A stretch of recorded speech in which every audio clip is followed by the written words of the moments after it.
Solid. All right, so we are here at the Patterson Public Library. I was here a couple of weeks ago filming their podcast with the lovely Lily here at the Patterson Library, where we're talking about all sorts of issues pertaining to Patterson and the library. We've been doing these talking in library events for the last month or two. It's a continuation of constituent forums that I did when I was a state legislator, and then as county executive, I pledged I would do constituent forums. We've done them every single year, at least one in every town. We've always done things like coffee with Kevin or coffee with the county executive at a small business, largely informal formats. We've done, our office come up with, try to come up with a fun theme, Trailblazing with Burn, where we usually go by the Empire State Trail or Trailhead or a local park, where we can try to highlight some of our public assets, have an informal Q&A for an hour, and then go for a healthy walk outside. And this is the latest iteration, talking in the library. What was the theme? It's open books, open government, right? Open books, open government, which is a nice tagline created by Dane. And talking in the library is fun because I was always taught you're not supposed to talk too loud in the library. So we are allowed to talk in the library. Libraries are very important for our communities. They're part of the community's identity. They help fill gaps in services for other levels of government, particularly our schools, our towns, our villages, and the county also benefits greatly from this partnership with libraries. The great thing about libraries are they don't care who you are, what you look like, where you come from. They don't care about what age you are, so you don't have to be a student to benefit from their services. And I can come into the Patterson Library even though I am a mean old Mayapack person now. So went to Carmel High School, so very much Carmel Central School District person because I grew up in Putnam Valley on that Kent side, but my wife and I settled in Mayapack. So that's the background for this event. Happy to be here. We did 5, I said before already, from the west side of the county all the way over here. It's kind of capping it off. But I'd like to talk a little about some of the highlights that we've been following through in county government over the last several years. Some things you may have read about in the paper or learned about, some might be news to you. And then I try to wrap it up so I can answer questions, because that's really the most important thing, is to make myself available to listen to people who call Putnam County home. So who here has heard about, it was a big issue over the last several months, sales tax? There's a big sales tax debate. Right, come on, everyone, raise right there. Okay. So for forever, Putnam County did not engage in what's referred to as revenue sharing or sales tax sharing, which was the sales tax that we get the permission to collect from the state of New York. We've had permission to collect sales tax for many years, and about 20 years now, almost 20 years, we've had permission to collect a slightly larger rate, which is went from 3 to 4%. And we've used that to maintain our budgets, to provide essential services and rely less on property taxes. Many other counties, not all, but many others, share a portion of that revenue with towns and villages. When I first got elected, my position was, and justifiably from my perspective, I didn't support the revenue sharing because I felt those towns and villages had their own revenue stream, and it made no sense for me to give revenue to the towns when I could give tax relief more directly to residents, because some towns may provide tax relief, some towns may do something that we don't agree with. The reality is that argument and the justification for revenue sharing, I think, is much stronger today than it was years ago. Several reasons. One, the revenue that we've collected as a county is significantly larger than what it used to be. Part of it is is inflation. As consumer goods go up, so does as long as consumer behavior doesn't change, which can, you're going to get more revenues. The other issue is online sales. That's probably the biggest one. Is online sales was largely thought, and I believe this too, to be unconstitutional because to collect sales tax on it at the state level, because it was running afoul of interstate commerce and the Constitution. The United States Supreme Court had a really important decision back in 2018 or so that said basically Congress never got off its butt, so they're now allowing the states to collect the sales tax online. So when that happened, it also trickled down to support counties. That was a boom in revenue for counties and the state as a revenue stream. That was a big game changer. And to that point, online sales, where does the county spend on economic development to support the online or e-commerce? It's not the same as like we're bearing the cost of economic development. We're trying to give some sort of pilot. It's just not the same. But I'm telling you right now, there's Amazon trucks that drive on your local roads, your town roads, your village roads. And we don't have a village here in Patterson, but we do have them in the county and the county roads. That's a cost that local government does have to bear to maintain. So I think that strengthens the argument for revenue sharing.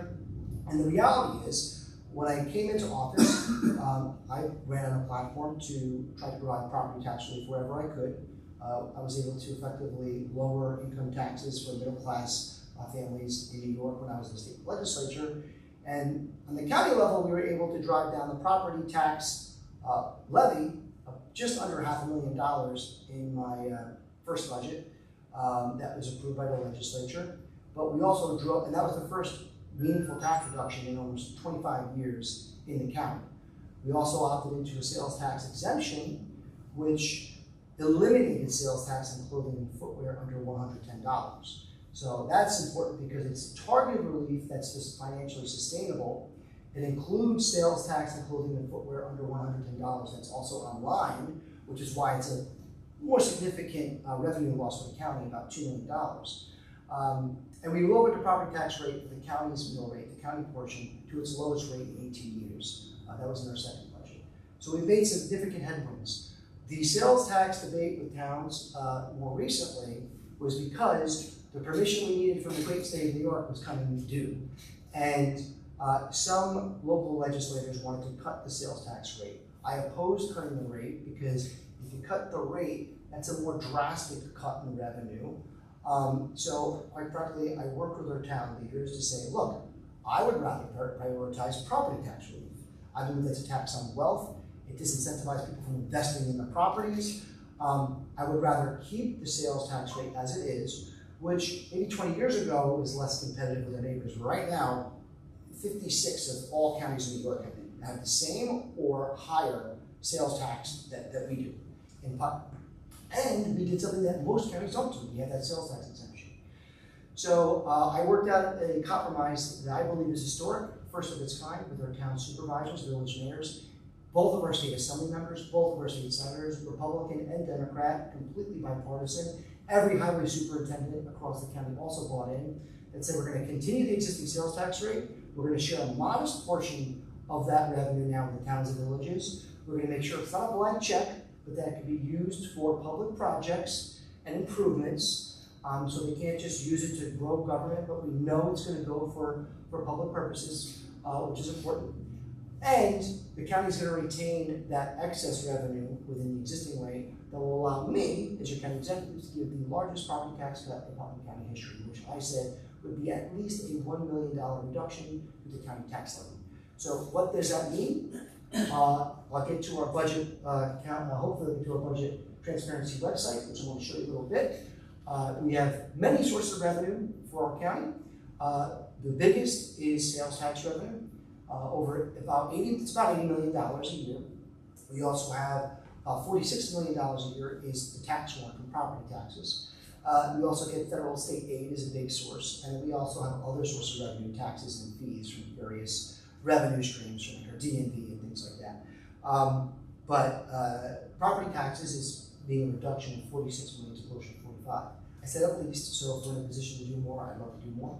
And I'd rather rely on sales tax, consumption-based taxes to give them property tax relief. So that's a big issue that we've come across. Could not have gotten it done had not every town supervisor come to the table and said yes. I said I would consider doing a compromise like this, but it needs to be unanimous, which means no political hanky-panky. Every Republican and Democrat needs to come to the table and say yes, so no one's throwing bombs at the other. And I said no blank checks. And testament to Senator Harkins, Senator Rollison, Assemblyman Slater, and Assemblywoman Levenberg, each and every one of them came to the table. So that's a big deal. They both passed, the county legislature passed a resolution, the state legislature passed a resolution. Governor still needs to sign it, but I have every faith and confidence that she will, because she has signed every similar bill like that in the past, as has her predecessors.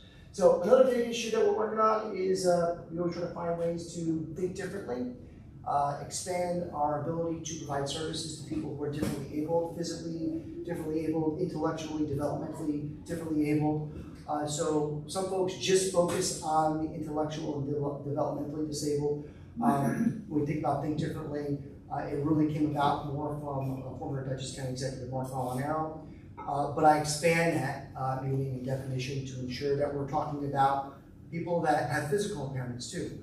I was shocked that when I started as county executive going into the county office building, if you had difficulty with stairs, if you had a wheelchair, and you wanted to go into the county office building to see me, to see the county legislature, to see your county clerk, to see the DA, you had to go into the basement of the county office building by the newer courthouse, which is not as new as it used to be, get buzzed in by the SPO upstairs, the sheriff's office, go in through the basement, past the maintenance closet, hit the button on the elevator, and go all the way upstairs. I don't think that's a very welcoming experience to someone who may have difficulty with stairs.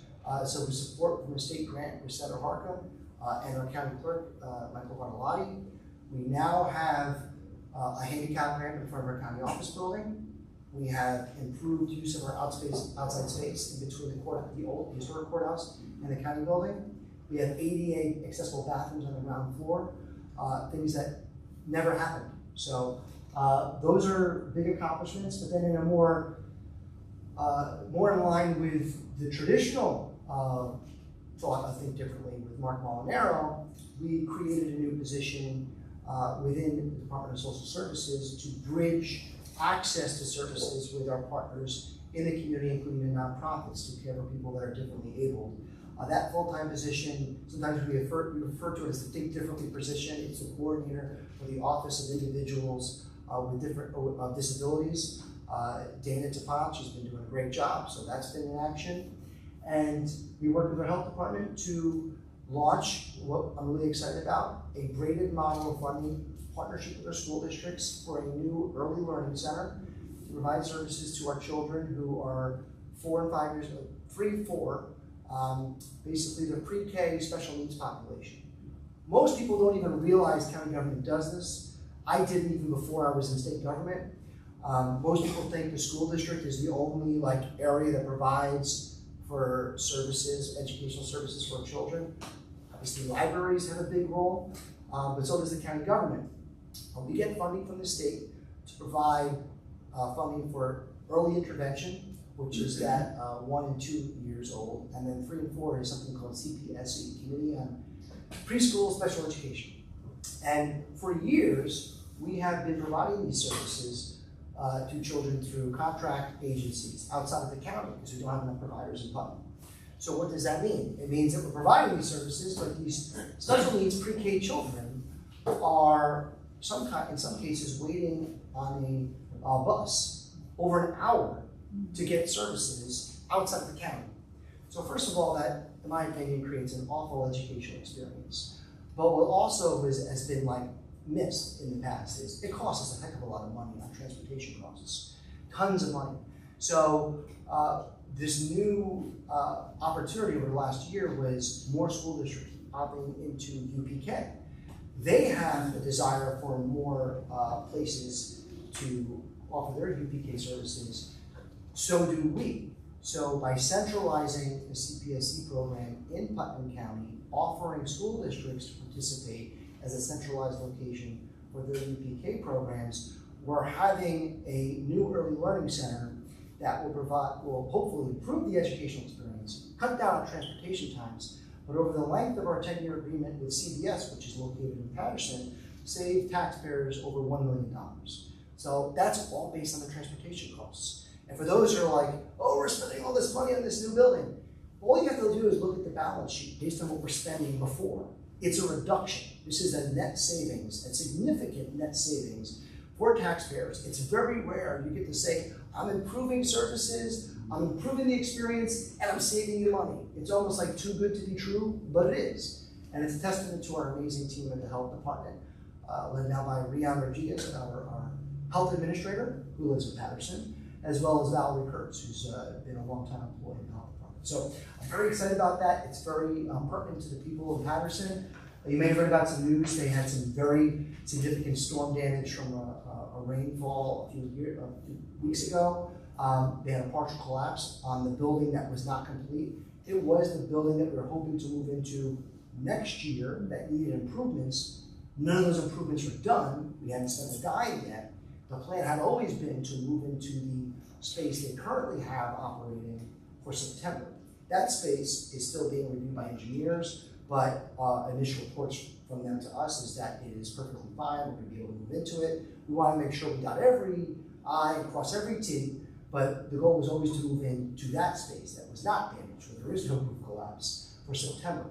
And then now, if CPS is able to put in an insurance claim for that other building, they may even get a newer, better building. We're not sure. So that's still being reviewed, but a lot of excitement. All the stakeholders are very excited about it. Parents, most importantly, who've had children waiting on a bus for over an hour to get services. So that's a big deal. Very happy about that. I'm going to speed up some of these comments so I can show you these things and answer questions. Putnam on Demand. That's another big rollout of services you may not have heard about. Hopefully you have. It's in Patterson. We have a fixed public transit routes in some parts of the county.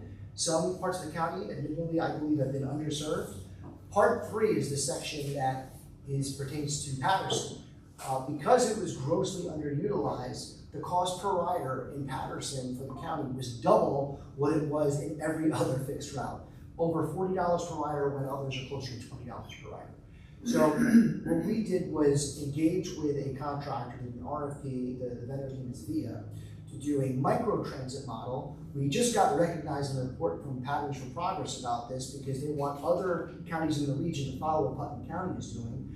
This is largely pass-through money we get from the federal government and the state to support public transit. But it's more of like a demand response through an app-based software where you can get a smaller transit vehicle to come pick you up and take you to where you need to go.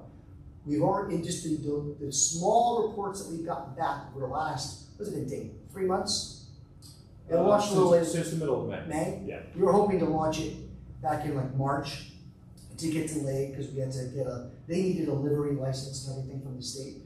So, but over the last 3 months, they've already said they've doubled the utilization. So we want to make sure everyone that was using the fixed route got this, but we've doubled utilization. So the initial reports are it's been a big success. So hopefully this allows us to expand this type of model for areas in the county that don't have public transit or where there's gaps. So remains to be seen, but exciting. We're building a new Veterans Museum at the Veterans Memorial Park. I highly encourage you to check it out. We just celebrated the brand new opening of the Lieutenant Michael Neuer Fire and EMS Training Facility, which is located off Gypsy Trail Road in the town of Kent. Every local fire and EMS agency uses this, and it's a great shining example of how shared services can be used in a county like Putnam. It's not mandated. A lot of elected officials always cry about the unfunded mandates, and they're right. It's an issue that every local level has to deal with. But we do this because it's an obligation we take on willingly because it's the right thing to do. No local volunteer fire department is going to be able to take on the building of a new $1.6 million facility. We do it, let them use it, and we don't charge back. We can, but we don't. We want to make sure that they can use it because the more trained they are, the safer this community is.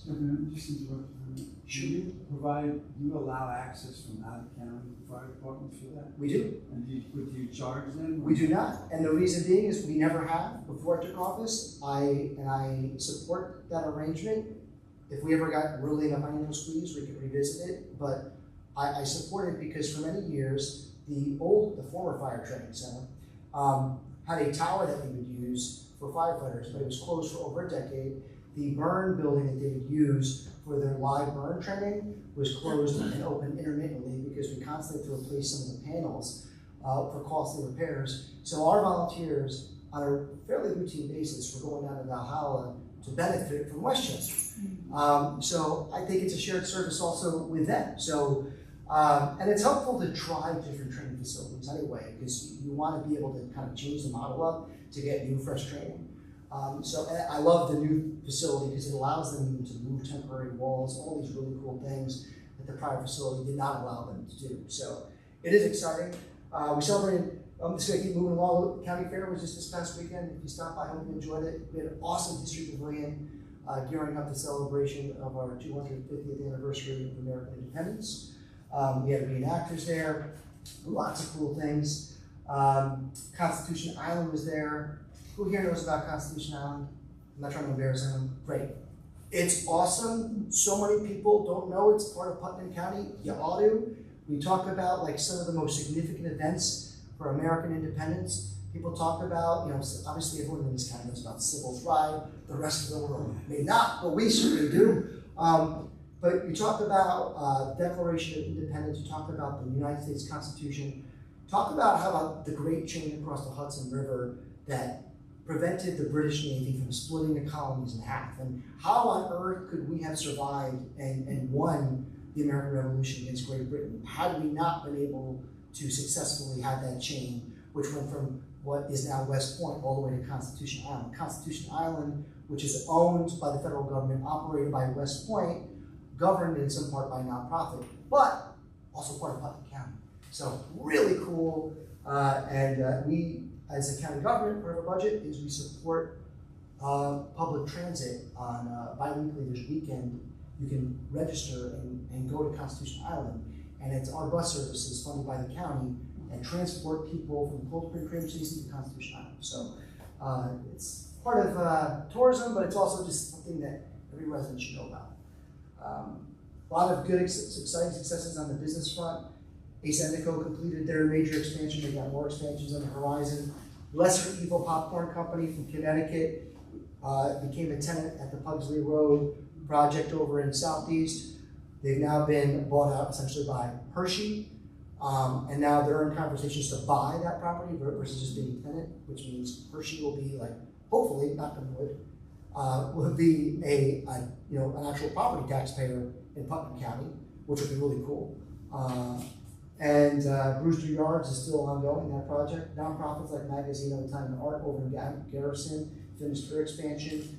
A lot of other exciting things on the horizon. We've had a lot of conversations about the future of farming. There's an update to the county resolutions that need to be done, that I need to work with the legislature on to make sure that they're compliant with their existing rules and procedures. And I'm always trying to, just in general, a theme of my administration is to be prioritize spending and make sure that we have the most affordable, accountable, accessible county government that Putnam County has seen. So affordable, a lot of that speaks to taxes. Accessible, that means both physically accessible for people that think differently, but also it's being more accountable and accessible with our documents. So that's why I have this up here. One of the first things that we did was we completely changed the county website. Hopefully you all forgot what it looked like before I took office, but it was cluttered with banner ads promoting different events and activities. And look, we promote events too from our tourism department, but I've always believed that's more a role, a function of tourism. When you go to PutnamCountyNY.gov, and it should be .gov, not .com, because we're a government, that was another thing that we did, you should be able to go there to get access to government services. If you're in trouble or you need help, you also should be able to see and know who everyone's accountable to. If there's a problem, who are you going to go to complain to? So the first person you see is the complaint department. Ultimately, all the griping goes uphill. It's all going to go to me. Whether it's an event like this, or it's going to be in the ballot box, it's going to flow to me. So you also can go to our department pages, and you can see all the various departments. But case in point, before, if you went to Consumer Affairs, you wouldn't even know who was running Consumer Affairs. Right now, you know it's Mike Budzinski. He's our director. All that was very difficult to find. But one of the big things I was excited about was funding and rolling out a new budget transparency website. In the past, I can even show you this, I just go to finance, and you go to the budgets. Here's 24, this is basically let's look at 2021, adopt the budget. This is what the budget looked like. So you have budget codes, some of these items, some of them multi-year projects, but some of this you're not even gonna know what this means, what this represents. It says contracts, what are the contracts? You have no idea. Unless you're in county government and you work in finance, you're not gonna necessarily make sense of all this. So what we did was we rolled out a new budget transparency website. If you want that report, you can still have that report. But it's partnered by ClearGov's the vendor that helps run it for us. You have a cover page for me so you can see what's the overall total spending for 2025. It's $205 million. It's a lot of money. It's always going to be more money based on inflation, contracts, everything else we have to meet our obligations.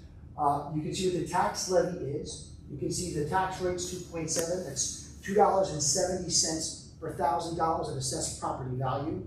That's just the county rate, right? So I'm not speaking to school taxes, town taxes, or any other special districts.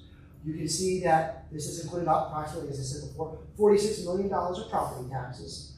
You can look to the fund summaries. You can look at our strategic goals that we've outlined for every year, tax rate calculation, some of the outliers. Here's basically like some of the things that I can't control, basically taken from my slide presentation I give to the legislature in October. Some of the increases that they're kind of locked in costs. So here we're going to save some money on hopefully our pre-K program next year with our early learning center, but this was an increased cost because more children are needing this service. We also have increases in health insurance like every other industry, inflation, all those contrast costs.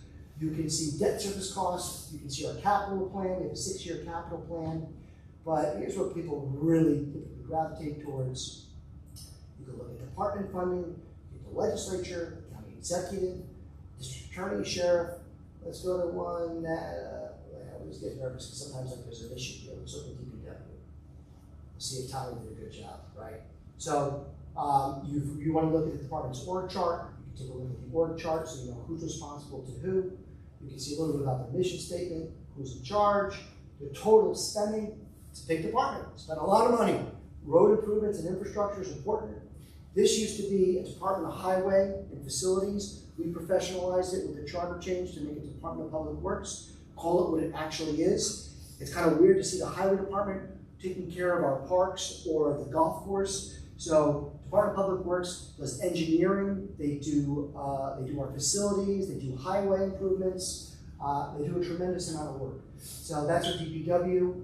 You can go here, look at how much it's coming from. There's dedicated funds, there's the general fund that they pull from, taxation, year-over-year expenditures. You can pull down here a spreadsheet breakdown and go through each line by line. I'm not going to go through all this with you. Something I'm very proud of. And also, you see if I can find it here, something that people like to look at. Let's see if I can find it. Outside agencies, who knows what that is? Pop quiz. That's a little inflated because I think Cornell Cooperative is included in here. But if you look at this, you can see expenditures by all these different groups. These are groups that, for the most part, have been funding legacy funding over the years. Nonprofits, and in some cases, quasi-governmental organizations that perform government services, right? So we contract with a number of these groups, like Legal Aid, Cornell, and they're providing, theoretically, services that, had they not been in existence, our Department of Social Services, our attorney's offices, they would be inundated. So legal aid is obviously a big one. Libraries, boom.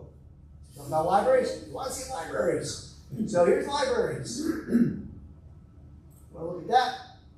Here's some of these different, you can look at the chart. Sometimes it's the easiest way to do it. You can look at libraries. You typically like to see here at the top, so I don't get confused. You go back to 22, 23.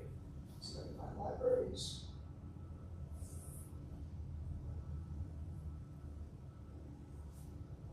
Here we go, libraries. So they actually have broken down pretty significantly. County contribution, so this is the county contribution, and what it's theoretically going towards, right? So county contribution in 2022 was $400,000 for our county budget. Last year, it's actually $462,000, I'm sorry, $462,000. This last year, I can just tell you, here is what I put in my budget. This should be approved. This is the requested, adopted. Requested is what was requested by the agency. They don't have my favorite budget. I just happen to know I put in $487,000. Libraries requested $505,000. Your good legislators have increased the number from $487,000 to $505,000. So we've always funded the libraries. It's never been in jeopardy for me. but it got a modest increase, and that was with legislative support, which I ultimately approved, part of the compromise. Government, has multiple branches of government. You come up with a final budget proposal that needs buy-in from both the executive and the legislative branch. So from our 2025 budget, the library system got over $500,000 from the county budget. That is then distributed to local libraries throughout the county. So I can't really speak to that process. Very much appreciated. You're very welcome. I'm bringing up other things, gotta bring that up. Accessibility, this is something that I'm a big believer in live streaming meetings. Some members of the legislature have pushed back on that, and our administrations pushed back on that. I don't know why, maybe it's generational for me. I just think my whole life, for the most part, has been documented and digitized online. Everything's online. My church service is live streamed online. I don't think it's that big of a deal. I don't control the legislature. They're their own separate independent branch of government. They have their own rules. They can change the code, what they have opted more recently to do. After years of, I think, being pressured, they now updated their legislative manual. It might have to pass the full still, right? So I think it passed through committee. It may not pass the full yet. But I think it's now got the buy-in to do it. They're going to have live streaming of their meetings, which is very important. They have all the technology. It's not that expensive. And also protecting public comment at meetings, which I think is important. But before they started doing that, what I can do is control myself, my actions, and try to lead by example. I have live streamed every single one of my presentations to the legislature, whether it be the state of the county or the budget presentation. And then last year, I started to live stream all of my public hearings. So public hearings are something that I'm required to do before I sign or veto a local law. So when the legislature passes a local law modifying our code or charter, I'm required to post it in the official county paper, post it on the website, and I have to do 2 public hearings. But quite frankly, big surprise, almost no one shows up. So in most of these local laws are relatively non-controversial.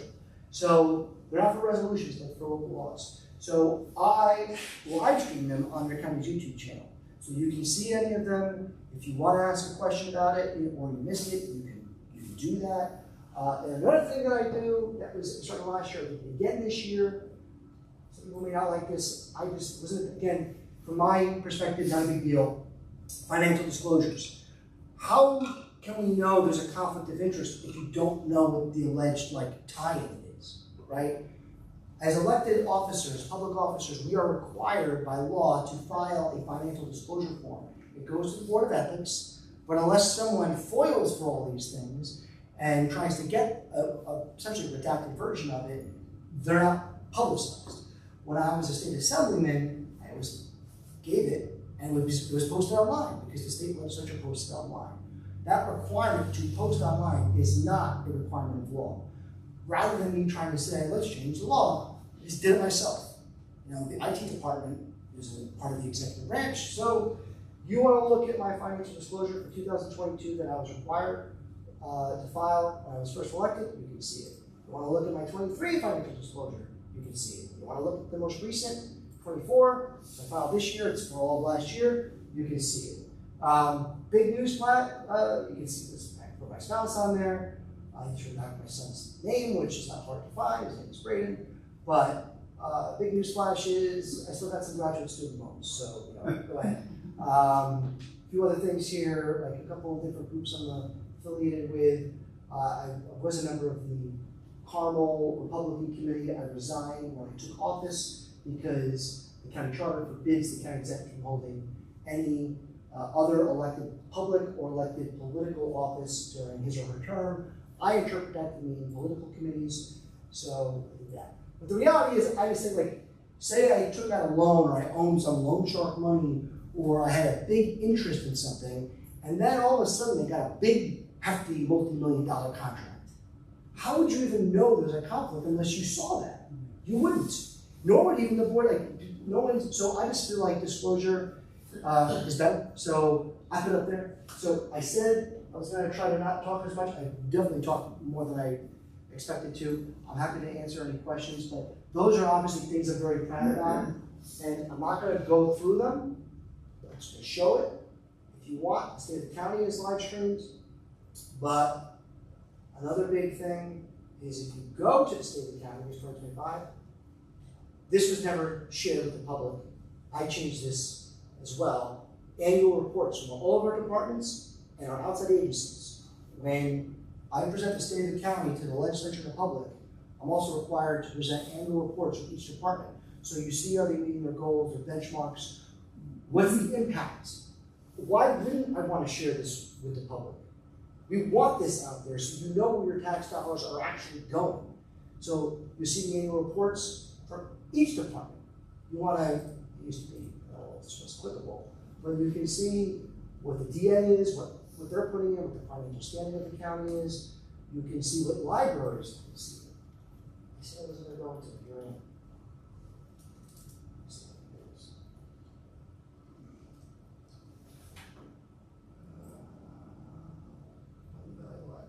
Here we go.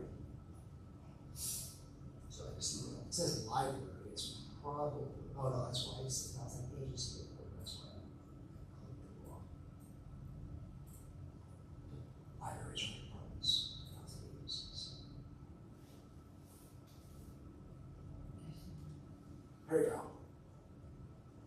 So you want to first check box that outside agencies have to meet when they come to me requesting for funding in the budget is, did you do an annual report? Anyone that doesn't file an annual report is going to be hard pressed to get funding in the budget from me, because I feel like that's part of the contract. You have to show the ROI. Anyone that's working in a nonprofit or private sector, I think would understand that. Kevin, is that an individual library report or PCLA? This is PCLA. So if the money goes to Hunter County Library Association, so here you go, boom. Okay. So this is what they give us, and we do tell them it's going to be public. So you know, if someone made a typo, we can try to update it with a revised version and like timestamp at the bottom.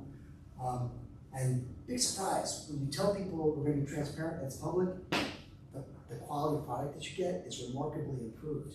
So Wonder why. so that's not a knock on libraries, just in general, Yeah. I have found that to be the case. So now I'll open up the questions, but you don't need to be an event with me to see any of this. It actually lightens FOIL requests. It lightens the load for people asking questions about like where their taxpayer money is going when I can just show you. Also helps interns and college students that want to do a report on something instead of thinking it's forward. Happy to answer questions. It's 5:45, so we'll do that. Yes, sir. Just one thing, there's not a lot of folks here. Just for the folks that may not know you, just say your name, and if you're from a different town other than Patterson, that's fine. Just say the town you're from. George Disbrow, and I am from Patterson. Awesome. I have two questions. One is short, one would require a little bit longer. Short one is, explain to me the Putnam on demand, because I do see that little vehicle driving by my car in the last few, or drive by my house last month. How does that work? Who accesses that?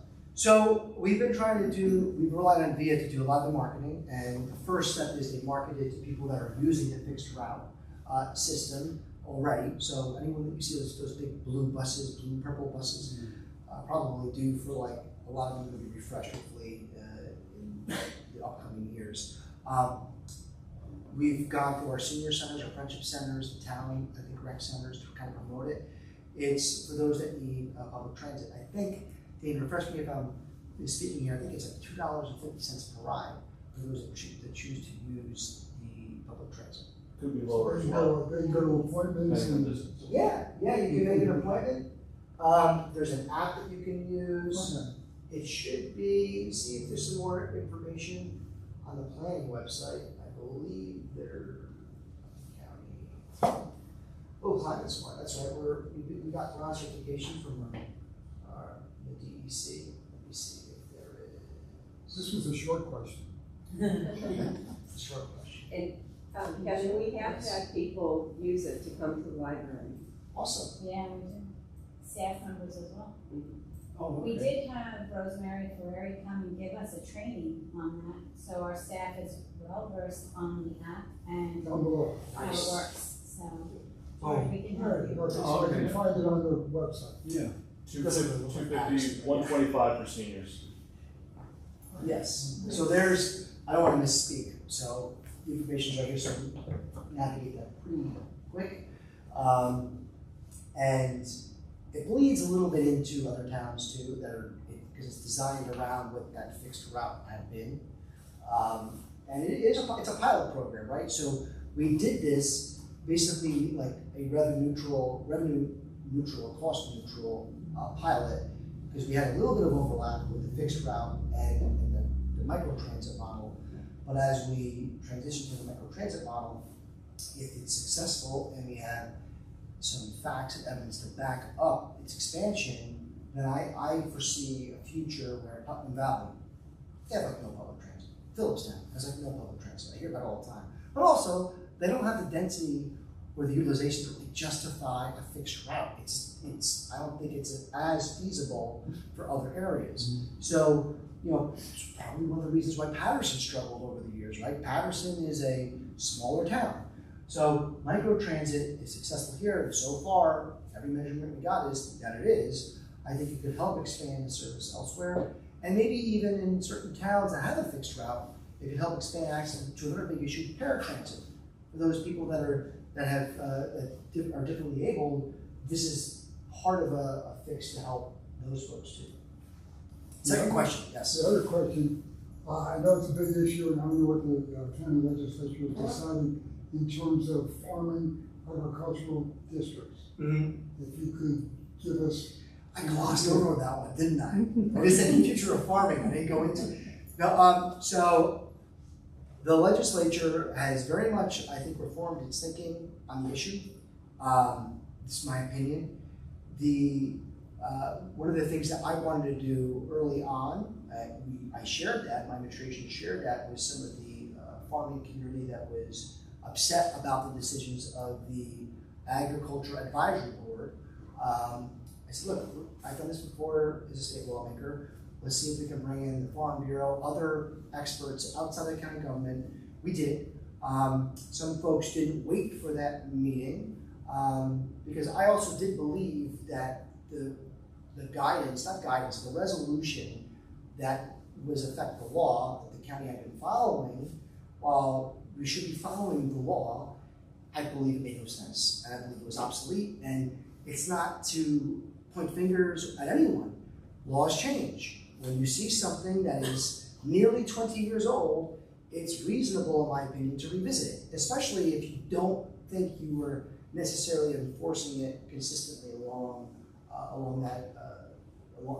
the entire time, 20 years. So a number of applicants were denied by the legislature, even though the advisory board recommended them about a year ago. It led to litigation by one of the applicants. They won on the arguments before Judge Grossman. That got a lot of attention.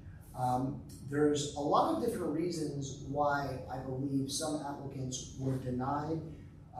And some of them I'll disagree with the applicants. I think they needed to rectify their application.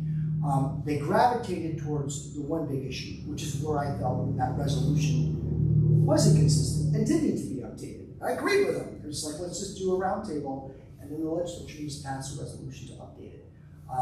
Litigation solved it. Doesn't matter, for the courts. So we're enforcing the court order consistently. That's what we have to do. It was specific to the soil standards that the county had been applying, which is something that I think, in my opinion or understanding, is traditionally applied to ag exemptions, which are not always. It's not the exact same thing as inclusion in the agricultural district. So the court order said that soil standard is not applicable. I think we do need to still update the resolution, which I think goes back to 2007, which was passed unanimously at the time. Fairly non-controversial. So maybe folks didn't understand it. Maybe its application, changed over the years. I can't speak to that. We speak to, when I became county executive. But I think the resolution does need to be updated. And I think, agricultural districts are not necessarily just to expand farming. I think the biggest benefit, from my understanding, is it protects the agricultural community in many cases from what's referred to as nuisance laws. So I think we have to be also very delicate when we look at the applications to make sure that it is for farming and not for other things that are not farming. So that's that balance that needs to be reviewed by the Agricultural Advisory Board. That's why they exist. They make the recommendations to the legislature. The legislature passes resolutions for inclusion. It goes to me. At that point, it's one resolution. I have the ability to either approve it or veto it. I'm very limited. So the Ag Advisory Board has a couple public employees on it that work for me, but they have it based on the nature of their position. The Ag Advisory Board is actually appointed. Those appointed positions are all appointed by the legislature, not me. So it's really an adjunct of the legislature. They advise the legislature.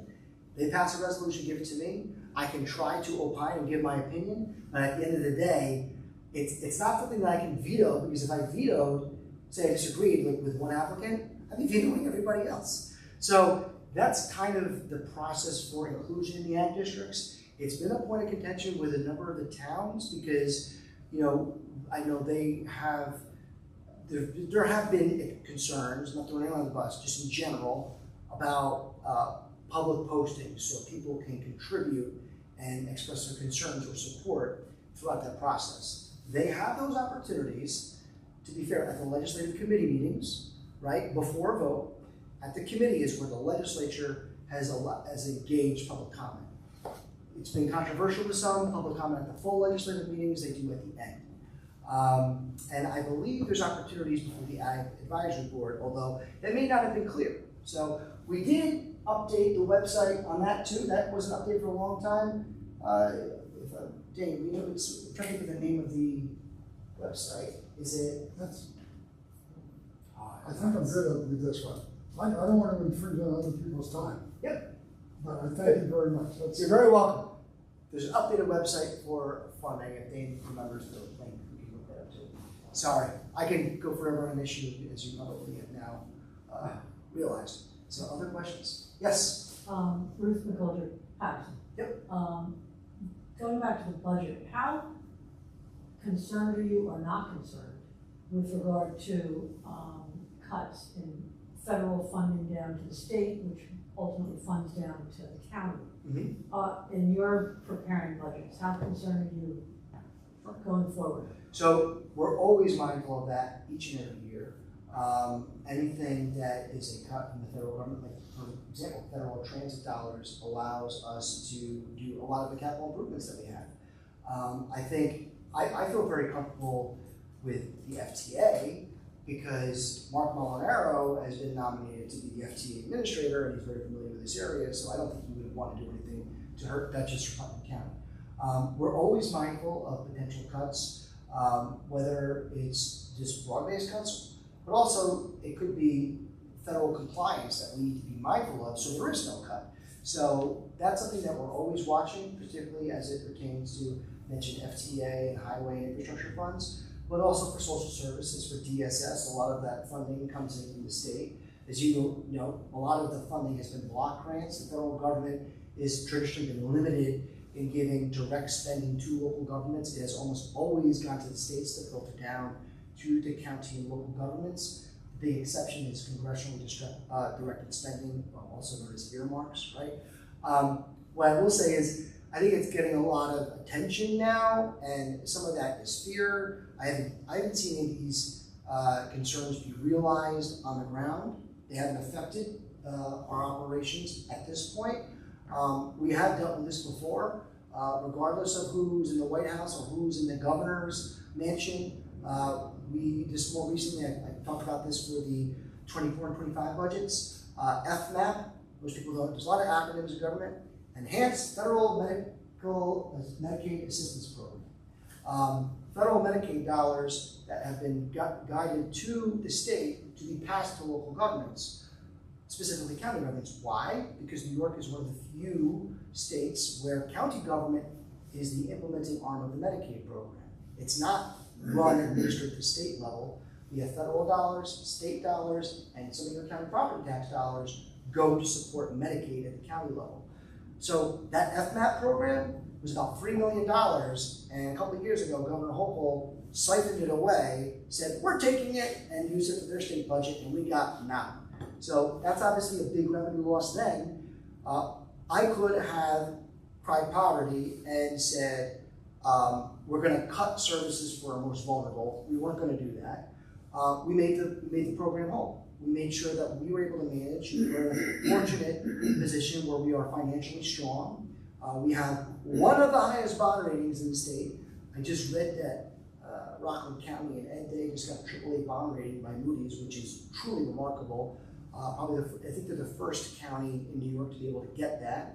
We have a AA1 bond rating, which has been the highest that anyone has for a long time. We have a healthy fund balance that allows us to maintain that bond rating, and we've been able to support our capital improvement projects without new borrowing, which is huge because the interest rates have been through the roof.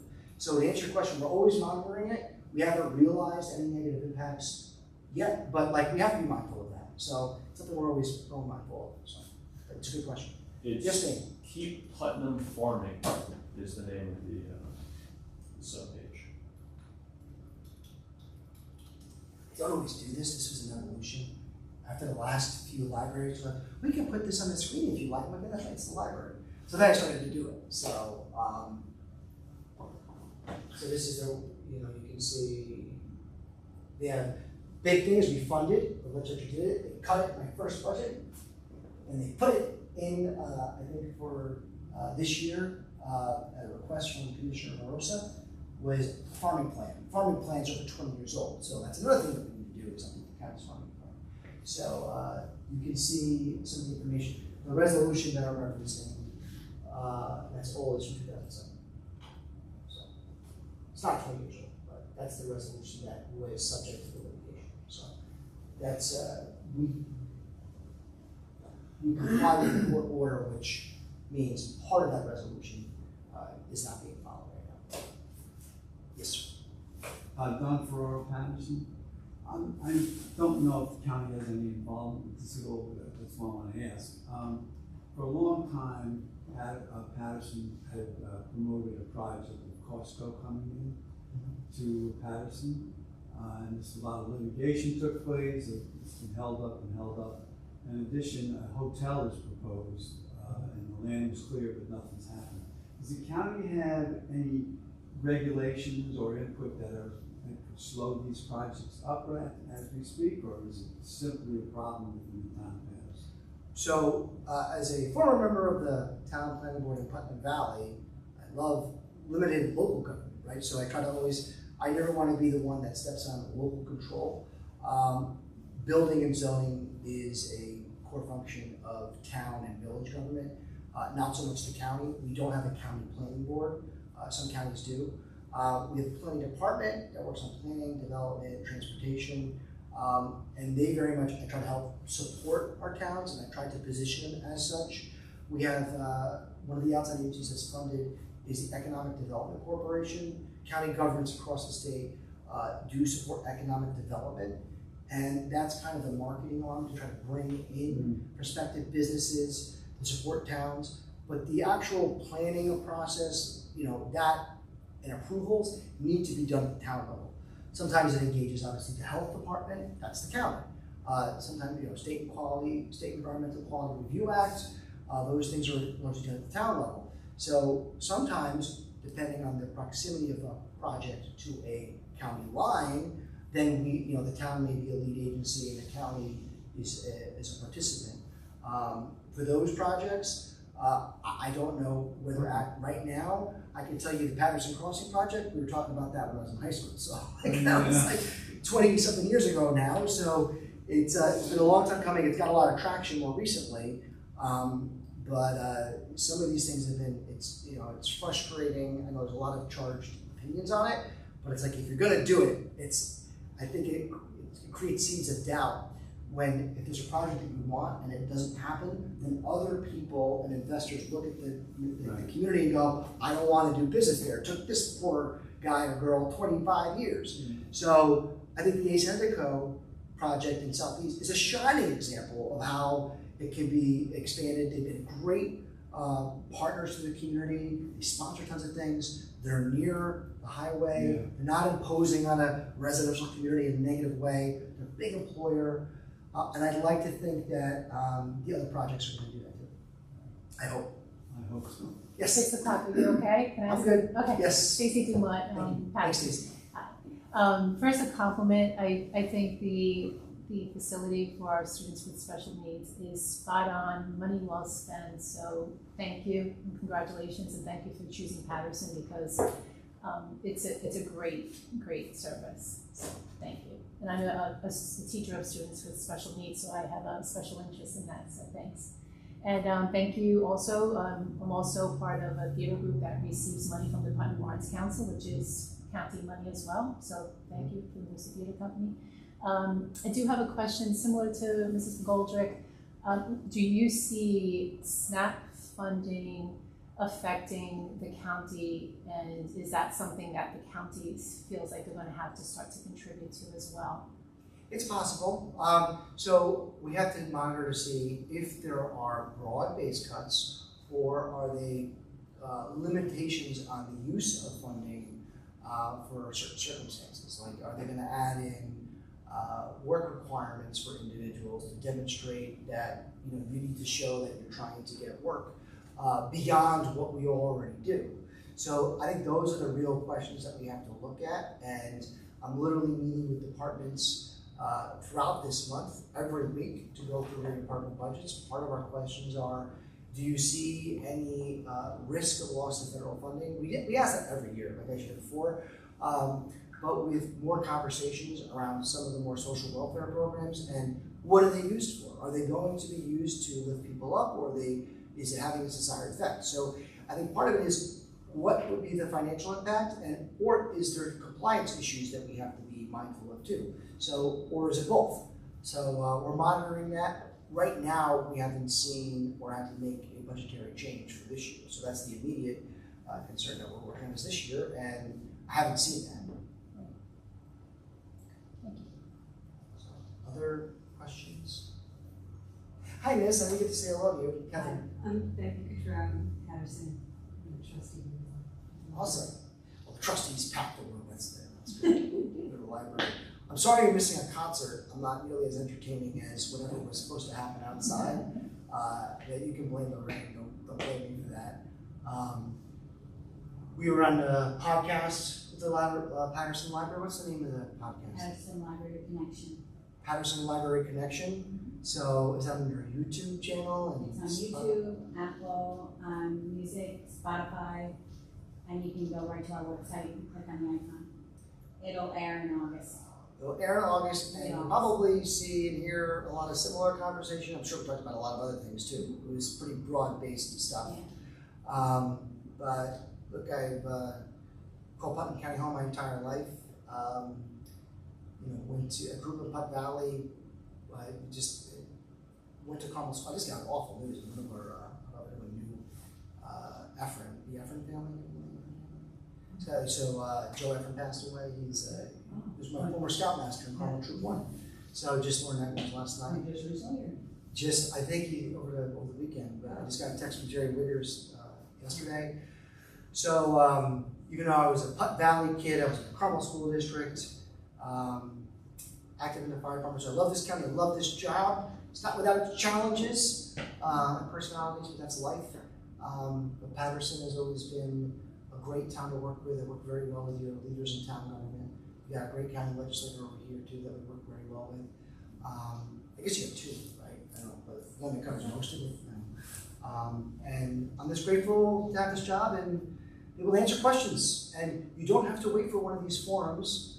You can always contact us at you go to our website, call our office. And if I do one of these or a similar event like this in Carmel, you don't have to wait until I'm in Patterson. You're welcome to go to Carmel. So appreciate your time. Thank you. And you very much. Support your local library. Yeah.